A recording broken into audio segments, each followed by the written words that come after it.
하느님 아버지께서 저에게 말씀하신다. 십자가, 사랑, 그리고 용서, 이 세 가지를 인간은 모두 기꺼이 받아들여야 한다. 그래야만 평화로운 미래를 언제나 발견할 수 있다.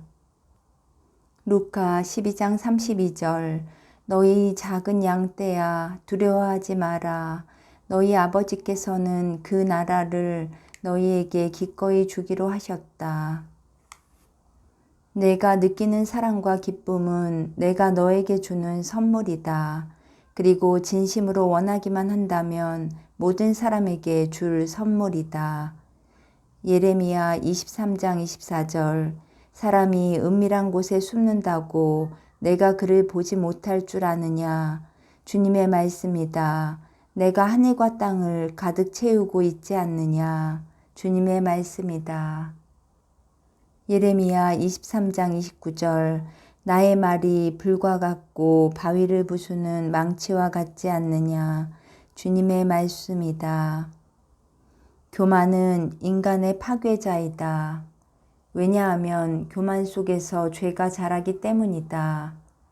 교만은 죄가 자라나는 토양이다. 교만은 세대로부터 세대로 죄가 자라도록 하는 원죄이다. 이사야 58장 8절 그리하면 너의 빛이 새벽빛처럼 터져나오고 너의 상처가 곧바로 아물리라. 너의 정의가 너를 앞장서 가고 주님의 영광이 내 뒤를 지켜주리라. 예레미야 50장 32절 방자한 자가 비틀거리다 쓰러져도 아무도 일으켜줄 자가 없다. 내가 그의 성읍들에 불을 질러 그 주변까지 모조리 태우리라. 잠언 6장 15절 그래서 갑자기 재앙이 들이닥쳐 순식간에 망하면 구제할 길이 없다. 길을 잃은 영혼들은 어디에나 있다. 그들이 길을 발견하도록 도와주어라. 그리고 그들에게 사랑하고 기도하라고 말해주어라. 길을 잃은 마음들은 곳곳에 있다.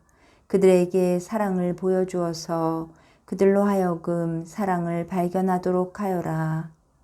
길을 잃은 아이들은 이 세상에 넘쳐난다. 그 아이들의 손을 잡고 교회로 인도하여라. 집회서 47장 13절 그리하여 솔로몬은 주님의 이름을 위하여 성전을 짓고 그 안에 영원한 성소를 마련해 드렸다.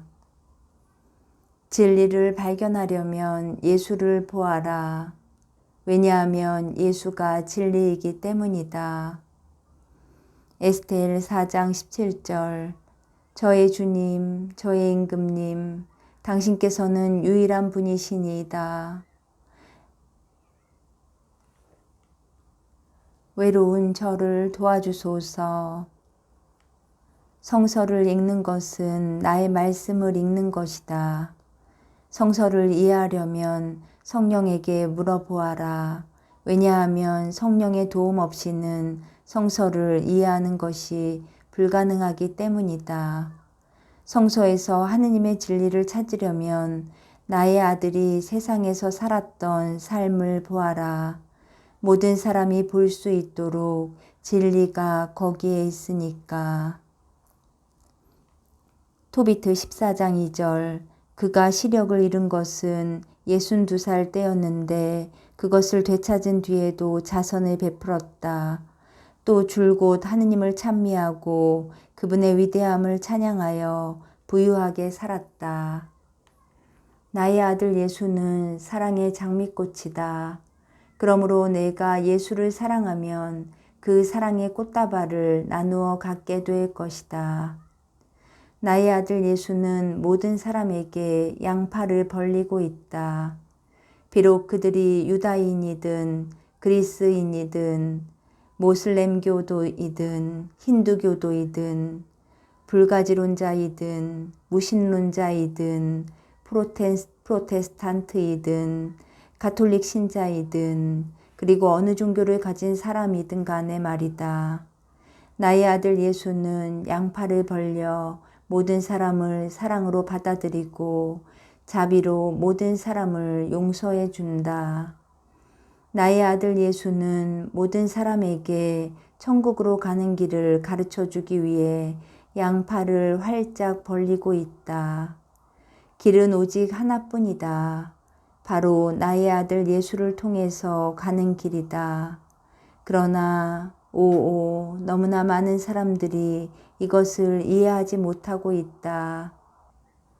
그들에게 말해 주어라. 그들에게 진리를, 즉 하느님의 진리는 곧 예수라는 것을 이해하도록 기회를 주어라. 그 밖에는 어떤 진리도 없다. 그리고 예수의 진리는 칠성사와 기도 안에서 발견할 수 있다. 창조물의 색깔은 인간에게 내려준 선물이다. 그러므로 사람들은 내가 내려준 아름다움을 반영할 수가 있다. 예수 안에서 평화를 찾아라. 성령 안에서 힘을 찾아라. 내 안에서 모든 것을 찾아라. 나를 믿고 또 믿으면 천국에서 영원한 생명을 누리는 상을 받게 되리라. 기도를 하는 것은 나에게 좀 더 가까이 다가가는 방법이다. 그리고 성체들은 나의 선물과 은총으로 충만해지는 방법이다. 예수를 본받고 따르는 것은 성스러움에 이르는 방법이다. 집회서 17장 12절. 그분께서는 그들과 영원한 계약을 맺으시고 당신의 판결을 그들에게 보여주셨다. 내 마음을 사랑받지 못하는 사람의 피난처로 만들어라. 그러면 내 마음이 사랑 안에서 성장하는 것을 알게 될 것이다. 필립비 1장 27절에서 28절. 그리스도의 복음에 합당한 생활을 하도록 하십시오. 여러분이 한 뜻으로 굳건히 서서 한 마음으로 복음에 대한 믿음을 위하여 함께 싸우고 어떠한 경우에도 적대자들을 겁내지 않는다는 소식 말입니다. 죄를 정당화하는 것은 죄를 짓는 것입니다. 잘못을 정당화하는 것은 잘못을 저지르는 일이다. 잘못한 언동을 정당화하는 것은 너를 죄의 일부로 만들고 나에 대해 내 마음을 닫게 만든다. 사랑의 말씀은 곧 예수다. 너의 신뢰는 매우 중요하다. 너의 믿음은 절대로 필요하다. 너의 봉사는 더구나 필요하다. 집회서 11장 24절. 내 가진 것이 충분하니 이제 어떤 피해가 내게 닥치리요 하고 말하지 말아라. 하느님의 힘, 하느님의 빛, 성령, 하느님의 불, 하느님의 선물, 성령, 하느님의 은총, 하느님의 비둘기, 성령. 성령은 나와 아들과 결합하여 하나인 참 하느님이다. 그리고 모든 사람에게 사랑의 선물을 나누어 준다. 다니엘 2장 22절. 그분께서는 심오한 것과 감추인 것을 드러내시고 어둠 속에 있는 것을 알고 계시며 빛이 함께 머무르는 분이시다. 갓난아기의 눈에는 신뢰와 사랑이 있다. 갓난아기의 눈에는 기쁨과 희망이 있다. 갓난아기의 눈에는 온순함과 평화가 있다. 이 세상에서 갓난아기가 되어라. 그리고 갓난아기와 같은 눈으로 보아라. 루카 1장 14절. 너도 기뻐하고 즐거워할 터이지만 많은 이가 그의 출생을 기뻐할 것이다. 사랑 안에서 삶은 기쁨이 된다. 그러나 미움 안에서 삶은 무거운 짐이 된다. 사랑 안에서 삶은 완전한 것이 된다. 그러나 죄 안에서 삶은 공허한 것이 된다. 사랑 안에서 삶은 그 본연의 것이 된다. 그러나 어둠 안에서 삶은 단조롭고 고된 것이 된다. 에제키엘 7장 8절 내가 걸어온 길에 따라 너를 심판하고 너의 역겨운 짓들을 모두 너에게 되갚으리라. 친구들을 위하여 기도할 때 너에게 우호적이지 않은 친구들을 기억하여라. 왜냐하면 내 마음 안에서는 그들 역시 내 친구들이기 때문이다. 이 마카베오 7장 28절 그리고 하느님께서는 이미 있는 것에서 그것들을 만들지 않으셨음을 깨달아라. 사람들이 생겨난 것도 마찬가지이다. 기도는 마음속으로부터 우러나와야 한다. 그리고 기도는 사랑의 봉헌이어야 한다. 에페소 1장 4절 세상 창조 이전에 그리스도 안에서 우리를 선택하시어 우리가 당신 앞에서 거룩하고 흠없는 사람이 되게 해주셨습니다. 너의 주 예수를 섬기려면 그분을 사랑하여라. 너의 주 예수를 사랑하려면 그분을 따르라. 너의 주 예수를 따르려면 그분을 영광스럽게 하여라. 잠언 10장 29절 주님의 길은 흠없는 이에게는 요새가 되지만 나쁜 짓 하는 자에게는 몰락이 된다. 자신의 죄를 기억하는 것은 교만을 없애는 방법이다. 왜냐하면 진리로 자신이 얼마나 나약한가를 알고 내가 악을 극복할 수 있는 힘을 발견하는 것은 오로지 나의 은총에 의해서라는 것을 알게 되기 때문이다. 하박국 3장 19절 주 하느님께서는 나의 힘, 그분께서는 내 발을 사슴 같게 하시어 내가 높은 곳을 치닫게 해주신다. 겸손한 사람은 하느님을 으뜸으로 모시고 다른 사람들을 자신보다 더욱 중요하게 생각한다.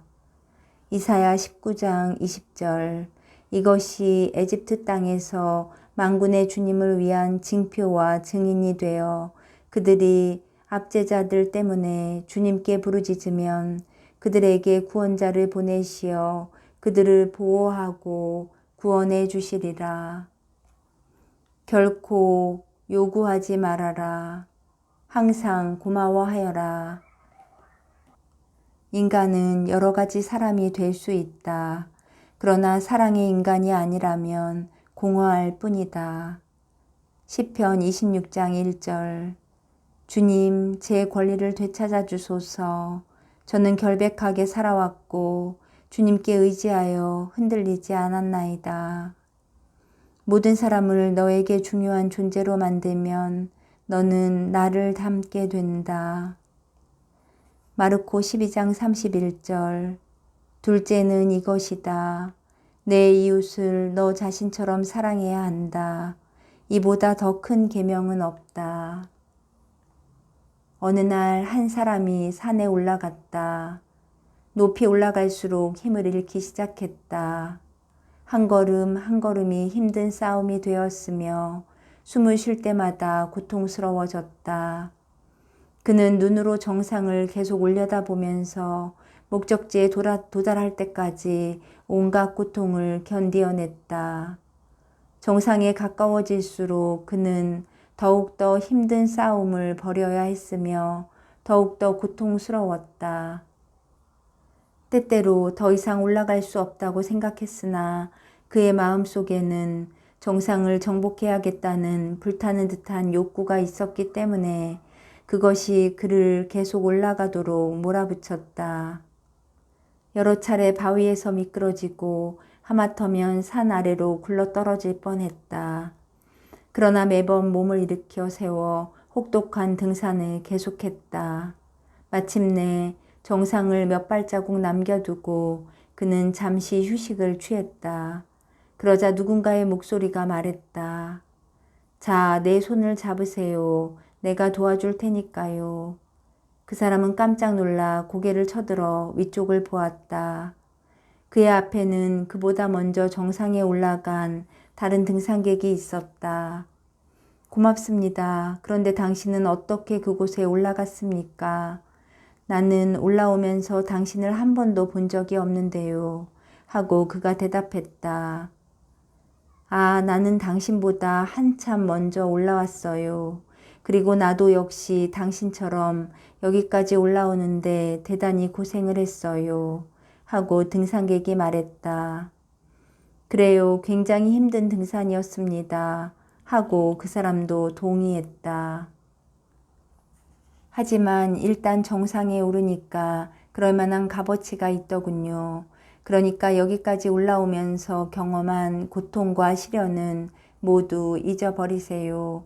하고 등산객이 말했다.